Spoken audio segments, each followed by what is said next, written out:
kan tadi lu udah cerita di awal kalau lu pernah menjadi seorang penyintas dan kayak gitu. Itu gimana Sar? Maksudnya apakah itu nanti setiap orang beda-beda atau apa lu punya saran gitu mungkin yang untuk mungkin ada orang juga yang mengalami hal seperti itu tapi dia belum bisa bersuara gitu.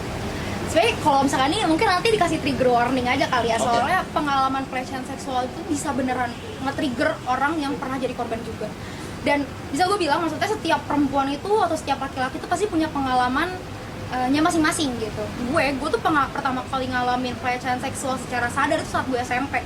Dulu gue SMP, ya Allah baju gue tuh nggak ada tuh zaman SMP SMA pakai baju merek kentut apa ya ngetat gitu ya. Enggak sama sekali, gue pakai baju seragam gue nih pakai segini nih ya, seragam pada wajarnya iya gitu. Bahkan kedodoran banget seragam gue karena gue iya. masih utas kan. Terus habis gitu gue song ide nih sama teman gue, udah naik angkot yuk gitu kan, naik angkot karena kebetulan gue SMP-nya di Salemba, gue naik angkot 01. Pas gue naik angkot temen gue nih bilang, "Sar, lo duluan aja soalnya gue mau ada kegiatan nih." Terus kan gue kayak, "Oh ya udah gue duluan," karena kebetulan kan gue strict parents banget nih, mesti langsung pulang kan. Ya udah deh, gue nggak usah nungguin nih orang, ntar kalau gue telat 10 menit pasti gue dicariin sama bapak gue. Naik angkot dah tuh gue beraniin diri gue naik angkot karena gue udah apa ya, gue tuh naik angkot tuh jarang banget gitu. Naik angkot tiba-tiba ada bapak-bapak naik, tiba-tiba dia duduk depan gue, terus dia ngebuka bajunya dia nunjukin kelaminnya dia, dan di situ gue diem. Gue bener-bener nih ya, buat orang-orang yang masih bilang kok dilecehin lu nggak marah sih, nih gue ngerasain sendiri ketika gue mengalami itu, gue beneran diem.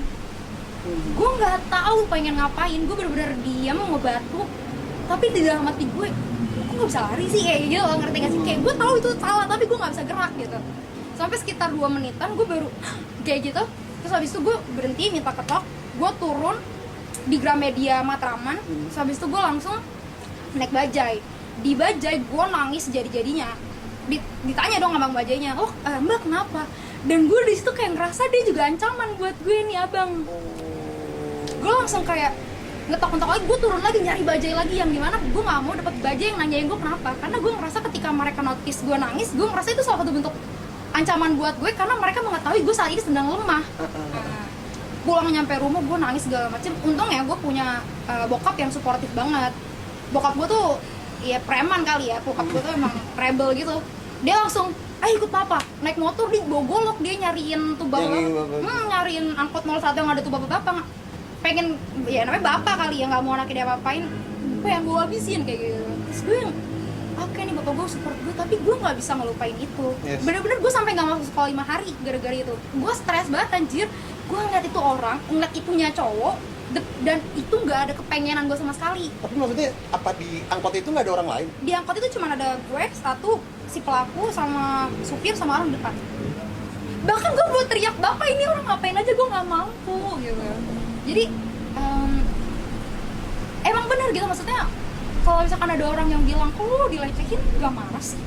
Iya nggak ngelawan. Iya itu kadang tuh orang saking kagetnya sampai nggak bisa ngapa-ngapain. Dari situ berlanjut itu kan nama case-nya tuh eksibisionisme. Jadi eksibisionisme tuh kondisi di mana ada orang asing yang nunjukin kemaluannya kepada stranger lain gitu.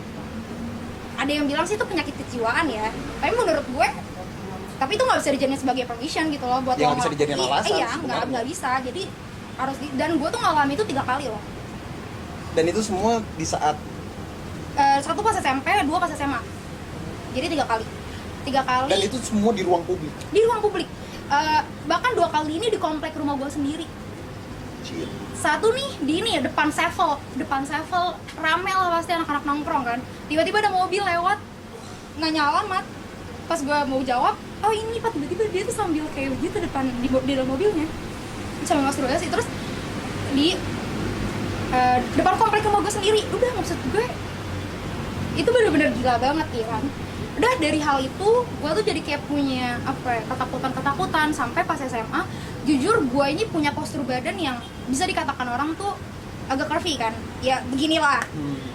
Pas gue SMA gue tuh punya panggilan yang seksualis gue banget gitu. Gue punya panggilan toge gitu kan. Nah ketika gue punya panggilan itu, gue tuh kayak ngerasa pada akhirnya gue nggak sadar gue dilecehin, karena itu pelecehan. Nah, gue nggak ngerasa dilecehin, cuma gue ngerasa takut. Sampai pada akhirnya puncaknya itu gue pakai korset yang buat perut, gue pakai di dada, biar gue nggak punya tete gitu, ngerti gak sih?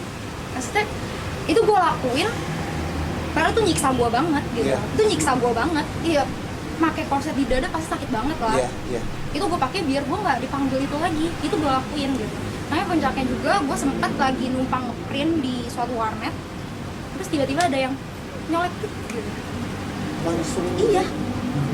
Dan itu laki-laki gue diem. Gue tuh nggak tahu ya, orang pasti beda-beda perempuan atau laki-laki atas reaksi yang mereka dapatkan setelah setelah mendapatkan pelecehan. Kebetulan gue tuh tipikal orang yang diem gitu, diem. Nah sampai pada akhirnya gue kuliah, orang tua gue sebenarnya agak worry gitu. Iya, worry banget lah, kayak sekarang nih rentan gitu, sekarang nih bermasalah segala macem, sampai akhirnya ya udah gue disuruh pakai kerudung kan dulu mabak untuk melindungi gue gitu kan. Tapi mau gue pakai kerudung gue tetap di sexual harassment gitu kan. Apalagi yang pernah lah yang di kampus itu kan sempat ramai juga tuh, yang di VIA yang sempat gue bikin postingan di Instagram sampai ramai di akun-akun lain segala macem. Itu tuh salah satu bentuk apa ya, awal kenapa gue pada akhirnya berani buat speak up. Itu kasus itu. Akhirnya di situ lu memutuskan untuk udah iya beneran gue mesti ngelawan. Kayak dari situ. Karena gue merasa kan gue ngerantau ya. Terus gue tuh ngerasa nggak ada yang ngejagain gue di sana selain diri gue sendiri. Even gue punya sahabat, even gue punya teman, even gue punya pacar pun, yang bisa melindungi gue tuh diri gue sendiri. Jadi ya udah Sar, lo mesti mampu gitu. Lo tahu lo rentan, dan lo juga harus tahu nih celaan-celaan di diri lo yang bisa ngebangkitin lo. Dan dari situ, walaupun gue tuh setiap ngalamin pelecehan seksual, apalagi selama gue kuliah tuh banyak, gak sekali 2 kali, bahkan sama teman sendiri gue pernah gitu. Sampai cowok gue tuh nemenin gue buat konseling di namanya Women Crisis Center. Women Crisis Center tuh kayak apa ya, kayak anaknya Komnas Perempuan gitu sih, konseling di Malang ya? Iya. Yang di dekat UMM. Iya, tau gue. Itu gue sampai konseling di situ, diantarin cowok gue, saking gue tuh nggak bisa tidur, kepikiran pengalaman pelecehan gue, sampai akhirnya gue didiagnosis PTSD. Post traumatic stress depression. Nah itu gue akhirnya didiagnosis itu di psikiatri gue, karena gue sampai ke psikiatri gitu, saking gue tuh punya trauma sama pelecehan seksual. Terus dari hal itu tuh gue ngerasa ya udah gue mesti bersuara. Pas gue dilecehin di kampus yang menjadi awal gue berani speak up itu, gue tuh mikir, kan gue habis dilecehin, gue pulang ke kosan ya, gue di kamar mandi doang tuh, gak ngapa-ngapain, gue lupa aja di kloset, gue diem karena gue takut. Even gue mau keluar kamar mandi gue takut gitu. Gue diem, udah gue diem tuh gue yang kayak gue mesti ngapain nih. Ya udah gue post gitu kan di Snapchat, gue post, ternyata reach out orang tuh banyak gitu. Gue ngerasa oh gue tuh punya support dari orang. Ya udah akhirnya gue ngerasa oh gue tahu nih apa yang gue harus lakuin, gue mesti nge-share ini sebagai aware buat orang-orang. Awareness akhirnya deh. Nah ya udah akhirnya gue share, gue balik lagi ke kampus. Itu tuh gue bilang kondisi masih mewek-mewek, gue ke kampus lagi naik ojek, nyampe kampus gue langsung nyari satpam. Habis nyari satpam, gue marah-marah di satpam sambil nangis, karena takut mah tetap ada ya. Gak mungkin gak takut, gue hampir mau dipegang sama kuli bangunan, coba gimana gue gak takut. Akhirnya gue lapor ke satpam. Habis lapor ke satpam, gue langsung minta, saya nggak mau, saya mesti ketemu sama dekan. Gue ngomong kayak gitu. Di bawah gue bareng sama presbem gue saat itu, gue diantarin untuk ke dekan. Gue di situ ketemu sama dekan. Gue adik 1, adik 2, adik 3, satpam. Udah di situ gue mahasiswa sendiri. Gue nangis, gue cerita, gue bilang ya udah kasus gue nggak ada masalah, tapi gue nggak mau nih kuli ada lagi. Sampai akhirnya kayak dibalikin, ini lo mau sama dosen-dosen gue kayak ini enaknya gimana kalau menurut kamu. Mungkin dosen gue juga memikirkan perspektif gue ya saat itu jadi korban. Kamu maunya apa? Terus gue bilang gue maunya dipecat biar nggak, atau dan gue pengen ada peraturan yang diberikan ke pekerja di sekitaran Brawijaya supaya menjaga yang kayak kode iya ada etik, kode etiknya kode gitu, etik, maksudnya harus dijadiin SOP-nya mereka saat bekerja gitu. Bekerjanya dia lah ya. Terus abis itu apa namanya, nggak lama gue dapet kabar si pelakunya ini diberhentikan dari proyek. Abis dari situ siapa namanya, lingkungan kampus gue saat itu via lagi banyak pembangunan, jadi banyak pekerja. Area-area yang banyak pekerjanya dikasih satpam. Area-area pekerja dikasih satpam. Soalnya saat gue speak up tentang kasus itu, ternyata banyak banget yang komen gue, Sar, gue juga ngalamin kasus itu, tapi gue nggak berani ngomong. Bahkan sampai ada orang yang dikejar sama pekerja. Dikejar? Jadi dia bis kan kalau misalkan kegiatan kampus pulang jam 7 malam, ya. jam 8 malam, parkir nih.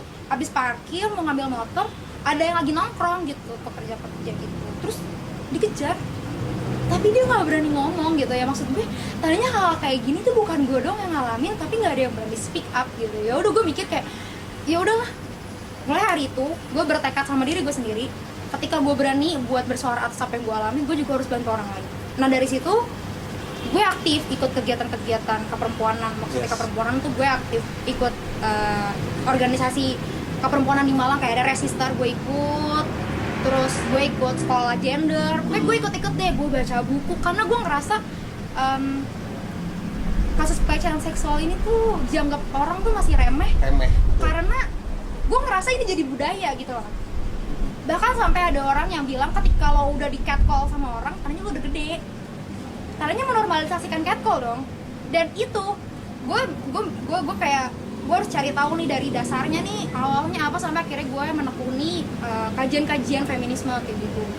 Ya udah akhirnya gue dari sana gue speak up segala macam, dan orang-orang akhirnya mikir gue tuh gak bisa gue nggak, maksudnya saat gue menekuni kajian-kajian feminisme tuh banyak orang tuh yang mikir kayak gue tuh rebel, terus pemikiran gue kelewat liberal. Iya, itu ya sorry gue mau iya.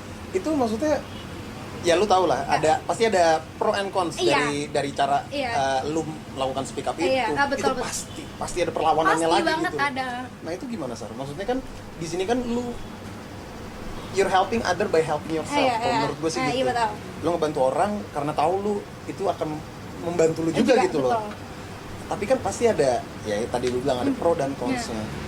Terus itu bagaimana lu cara menghadapi ini? Kan berarti it's a new different thing lagi nih datang nih. Betul. Itu gimana tuh, Sar? Benar. Maksudnya ketika gue speak up di sosial media, karena kan gue banyak di sosial media. Kalau misalkan secara langsung ya paling gue cuma diundang isi diskusi-diskusi aja gitu kan. Ya kalau ngisi diskusi jarang yang ada ngedebatin gitu. Nah ketika gue nge-share di sosial media tuh pasti banyak banget yang kontra, kayak apaan sih, itu salah si korban lah, ngapain pakai baju kayak gitu. Ngerti gak sih, yang kayak hal-hal cetek kayak gitu lah, debatan-debatan gak jelas kayak gitu. Lagi ngapain pakai baju kayak gitu kayak. Orang zaman, maksud gue tuh masyarakat saat ini tuh selalu melihat atau mengajari perempuan untuk mengatur pakaiannya, bukan mengatur gaya berpikirnya gitu kan. Kayak orang tuh, kamu jangan sampai diperkosa ya, bukan nyuruh orang kamu jangan merkosa ya.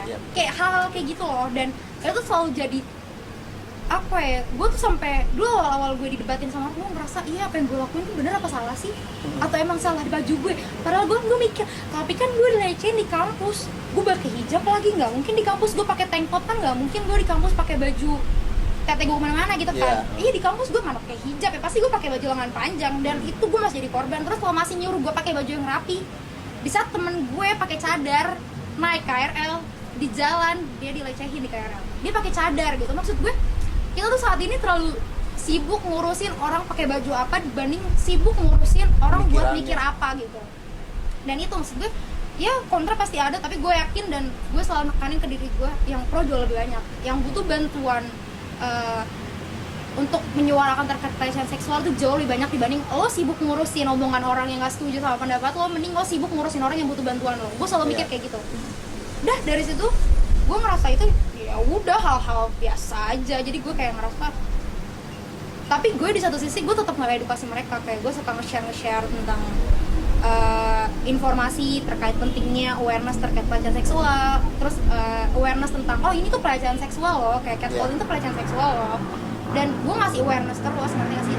Dalam lingkungan permainan gue pun kayak di organisasi gue yang gue ikutin, gue selalu ngajak orang diskusi, kayak misalkan organisasinya sama cowok ada cewek, kan orang cowok masih seksis nih jokesnya gitu kan.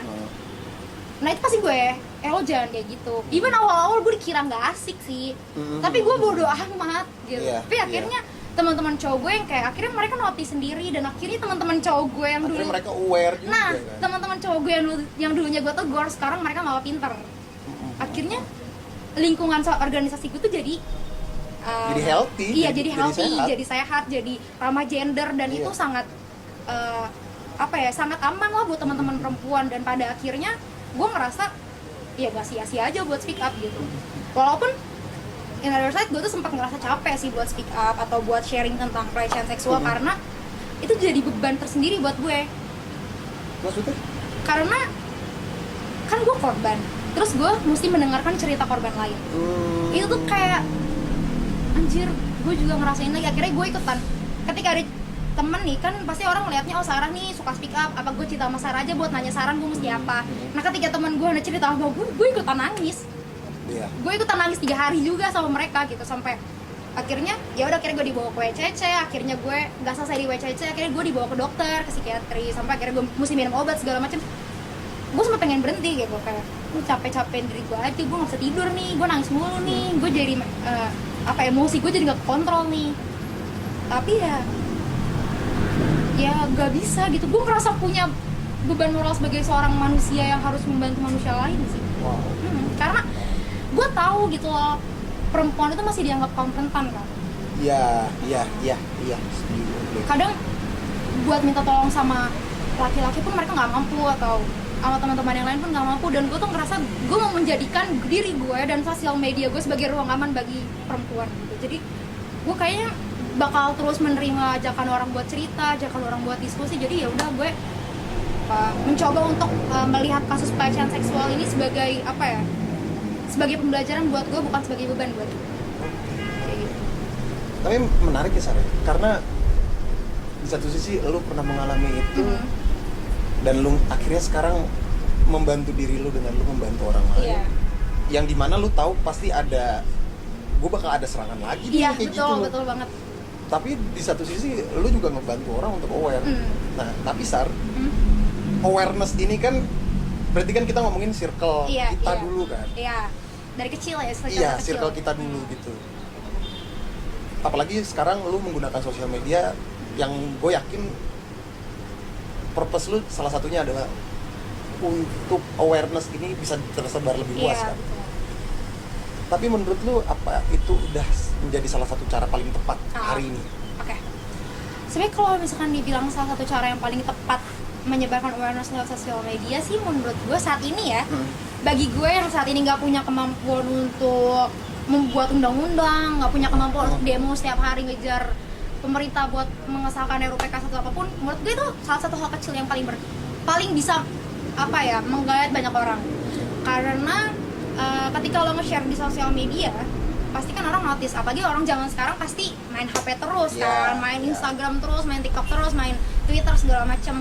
Ya udah, gue ngerasa itu sebagai hal awal gitu ya, hal awal buat nge-spreading about sexual harassment, awareness tentang sexual harassment. Jadi menurut gue lewat hal kecil, lewat postingan-postingan kecil, lewat postingan-postingan menyebarkan pengalaman, menyebarkan edukasi, menurut gue sosial media itu cukup keren lah, maksudnya cukup gampang di engage sama orang. Karena sekarang pun kayak komunitas perempuan itu juga mereka menyebarkan lewat sosial media juga kan, kayak Resister atau bahkan komunitas perempuan pun mereka menyebarkan awareness lewat sosial media. Jurnal perempuan itu pasti menyebarkan lewat sosial media, karena kayak sosial media tuh kayak pintu pertama aja gitu loh.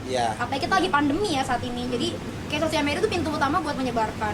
Tapi mungkin kalau misalkan untuk next step-nya mau bagaimana, mungkin aktif dalam membuat kebijakan, aktif dalam penyusunan ABCD deh, kayak kemarin kan RUU PKS kan itu ramai, banyak penyusunannya itu kan.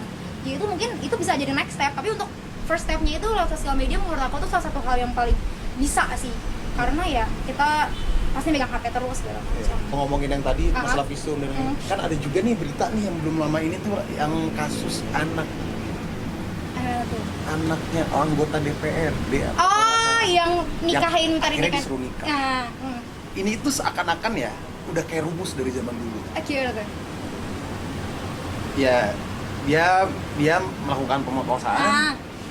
Kalau itu nikahkan. Iya, betul. Nggak, gue tuh selalu bingung, kayak lu nggak mikirin apa si korbannya. Stres apa dia harus bisa satu rumah yang harusnya dia nggak mau ngeliat dia lagi seumur hidupnya. Bener banget. Iya kan, maksud gue emang nggak bisa dilakukan apa gitu, nggak bisa diapakan gitu. Benar.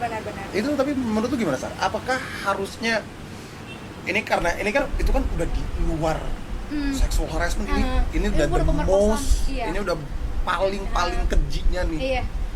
Itu menurut lu gimana? Apakah akhirnya harus ya udah kita bawa ke penegak hukum, kita jalan bareng, ya udah kita ngadu aja di hukum gitu secara hukum, atau kita nanti kita nanti kita bawa dia ke misalnya ke LBH atau bagaimana itu, menurut lu gimana sih? Kalau menurut gue ya emang paling bener itu sih, maksudnya ya terus ngejalanin hukumnya aja, lanjutin terus gitu. Tapi iya kan dia dibantu, maksudnya ya kalau misalkan emang dia nggak punya kemampuan untuk apa sih namanya, nggak punya kemampuan untuk nyawa pengacara segala macam, kan ada bantuan LBH dan LBH pun ya. Gue dengar emang LBH juga pengen ngebantu kasus itu kan, soalnya ya gimana nggak sih, dia minor anjir, korbannya masih di bawah umur gitu, dan masih di bawah umur, terus emang terbukti kalau dia beneran diperkosa, ada visumnya segala macam, dan emang gila banget sih si pelaku ini nyuruh buat orang tua pelaku minta buat nikah. Tapi untungnya emang bapaknya si korban ini menolak, karena tapi sorry tapi jarang ada, ya kan? Benar, apalagi kayak di di kondisi masyarakat yang masih menganggap pemerkosaan itu adalah salah korban juga, itu tuh emang pasti udah nikah aja lah biar selesai cerita.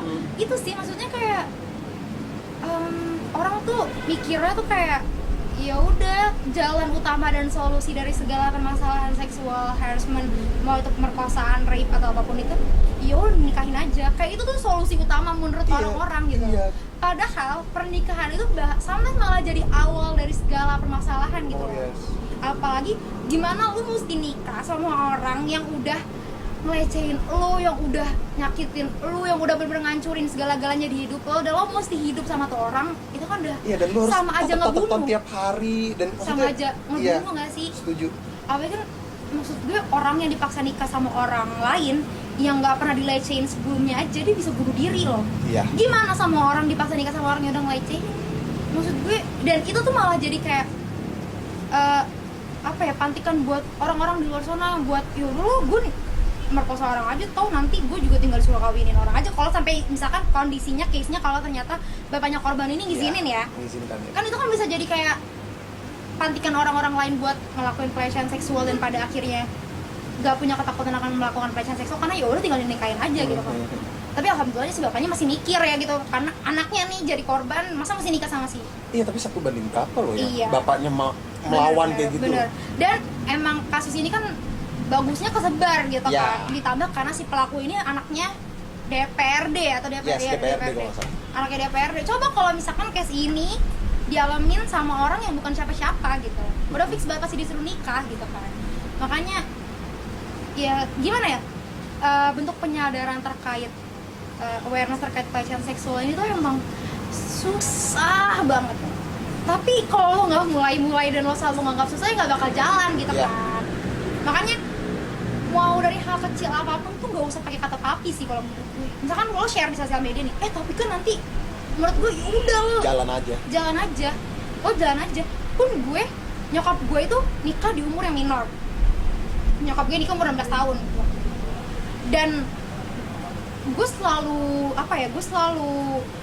gue bukan yang ngajarin sama bapak gue atau nenek kakek gue ya, katanya maksud gue selalu bilang, tapi Sarah nggak mau nikah kayak gitu mah. Gue selalu ngomong kayak, tapi aku nggak mau nikah kayak gitu nih. Sampai akhirnya nenek gue nih atau emak gue enggak.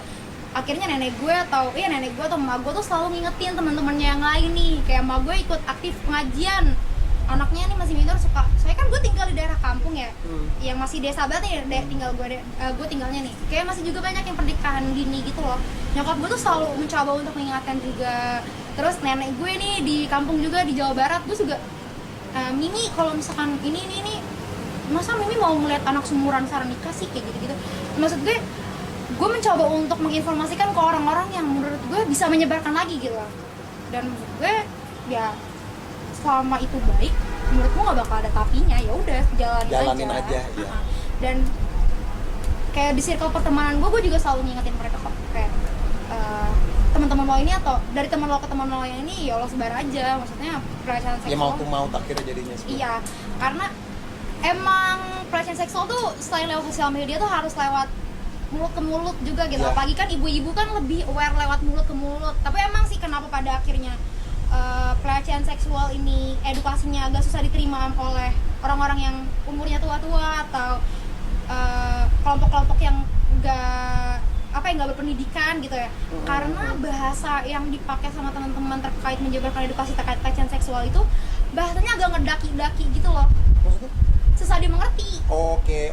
Susah dimengerti. Emang gue akuin bahasan tulisan-tulisan seksual harassment, tulisan-tulisan jurnal-jurnal itu susah banget. Gue aja kadang masih gue masih buka Google lagi ini artinya apa. Gue aja sendiri masih kayak gitu, gimana orang-orang awam kan. Jadi itu sih yang mungkin ini, dan gue tuh tipikal orang yang kalau menyebarkan informasi tuh lebih ke arah kayak orang ngedongeng. Kalau gue tuh sukanya kayak orang marah-marah aja. Jadi orang kan kayak Isora marah-marah kenapa nih baca kayak ya udah gue kayak berdrama dikit aja biar orang baca gitu kan. Isora kenapa nih, kenapa, oh gini. Saya kalau gue ngejelasinnya bahwa gini atau bahasanya ngedaki lagi kadang malah dibaca sama orang. Tapi kalau dibikin agak drama dari tulisan gue biasanya dibaca. Jadi itu sih cara gue, nggak tahu orang lain, tapi itu cara gue biar tulisan gue terkait pelecehan seksual awareness kayak gitu dibaca sama orang. Oke. Ini terakhir nih saja kita. Gue pengen nanya terkait ini. Apa? Kan dari tadi kita kan udah bahas nih panjang sexual harassment, tentang lu juga dan tentang bagaimana lu membantu melalui sosial media dan kawan-kawan. Gue pengen nanya, di sini kan sexual education itu tabu banget. Bener banget. Apakah sebenarnya sexual education ini bisa menjadi dasar untuk yang nanti akhirnya ke depannya yang udah diajarin sexual education dengan benar ya, bukan sexual education yang selama ini kita diajarin ya. Apakah ini nanti akhirnya menjadi sebuah dasar bagi dia untuk akhirnya dia bisa berpikir bahwa oh gue salah. Walaupun mungkin menurut dia gue verbal doang tapi salah. Iya. Gue melakukan ini salah, ini pelecehan. Ini udah lewat batasnya. Akhirnya dia tahu batasnya dengan sexual education yang benar. Apakah menurut lu itu akan menjadi kunci dasar bagi semuanya ya, bagi semuanya orang? Gimana sih? Iya, menurut gue itu penting banget. Maksudnya sexual education tuh saat ini kan emang di negara kita benar-benar tabu. Ya maksudnya sexual education yang selama ini kita pelajarin di SD itu kan ya vagina itu mengeluarkan ini atau penis mengeluarkan sperma, udah udah itu aja, nggak dikasih tahu nih treatmentnya bagaimana, cara melindunginya bagaimana, cara menjaganya bagaimana, itu nggak dipelajarin. Dan pada akhirnya hal ini tuh bikin anak-anak nih apalagi yang masih masa-masanya belajar itu jadi pengen tahu gitu kan. Akhirnya nyari sendiri dan nggak ada batasannya. Apalagi di dunia ini, maksudnya di saat ini digital semuanya bisa diakses, semuanya bisa diakses. Dan hal ini tuh benar-benar sangat disayangkan melihat ketika banyak website porn misalkan yang tersebar, orang tuh lebih banyak buat ngehapus websitenya, bukan mengedukasi anak si yang nontonnya gitu menurut gue. Karena ya nonton porno itu kan ya udah urusan orang ketika orang itu udah cukup umur gitu kan. Iya. Ketika orang itu udah cukup umur, dan untuk anak-anak di bawah ini dia tuh butuh edukasi sebelum mereka mencari tahu ke level itu. Iya, harus ada bimbingan yang benar, yang proper. Dan kalau misalkan emang gak ada kurikulum ya, gue tuh lebih mikir kayak orang tua tuh harus menjadi pintu utama untuk menyadarkan anak-anak, pionirnya buat menginformasikan ke anak-anaknya selama ini. Dan alhamdulillah maksudnya orang tua gue sangat mengajarkan gue akan hal itu, karena mungkin bapak gue punya anak perempuan 3 gitu kan, jadi dia nggak mau anaknya kenapa-napa nih. Bapak gue selalu ngajarin, nanti kamu kalau udah ini jangan mau dipegang ininya dari gue kecil, ini tuh mesti dijaga, ini tuh area sensitif, ini tuh mesti dijaga, kamu jangan mau dipegang atau segala macam. Ketika ada, dan bokap gue selalu ngasih tau gue ketika nanti kamu mendapatkan komenan-komenan yang kamu gak mau, karena itu salah. Maksudnya komenan nih bukannya debat pendapat ya, maksudnya komenan tuh lebih ke arah catcalling, body shaming kayak gitu-gitu. Bokap gue selalu nyadarin gue kayak gitu. Maksudnya ya itu kalau misalkan menurut kamu salah ya kamu bisa wajib untuk memperjuangkan hal itu, dan gue selalu menekankan itu ke diri gue. Nah, beruntungnya gue itu punya orang tua yang suportif. Nah, bagaimana dengan orang-orang yang gak punya orang tua seperti itu kan? Iya, itu sih mungkin lebih ke arah kayak menurut gue ya saat ini ya. Orang tua itu sebelum nikah kayaknya mereka harus dikasih pendidikan deh sebelum punya anak atau sebelum menikah. Iya, kayak misalkan pra pernikahan tuh ada ilmu yang mereka harus dapatkan. Selain kan biasanya orang nikah itu harus ada, sekarang ya orang zaman sekarang ya, ada harus ada ini kan sekolah. Iya, sekolahnya gitu. Nah, menurut gue tuh sekolah itu juga mesti harus menanamkan nilai-nilai itu, karena dia sebelum masuk ke dunia sekolah pun yang misalkan kurikulum udah ada nih terkait sexual education, tapi kalau misalkan dari rumahnya masih nggak diajarin, menurut gue percuma sih. Iya, iya. Karena orang tua itu bener-bener berpengaruh besar, guru pertama Guru kan pertama buat kita, apa-apa. iya. Ya udah sih kalau menurut gue tuh orang tua harus bantu bisa ngeliat itu. Oke deh, berarti thank you banget Sarah Iya. buat hari ini. Iya. Ini kebetulan jadi hujan kita, saudara-saudara, Aduh. jadi adem. Masuk angin gue. Thank you banget Sarah udah mau Iya, dateng. halo Kang Adon. Ntar kalau itu kasih trigger warning ya. Oke siap, kita kasih trigger warning. Oh, iya. Oke, jadi terima kasih semuanya. Salam kolegial.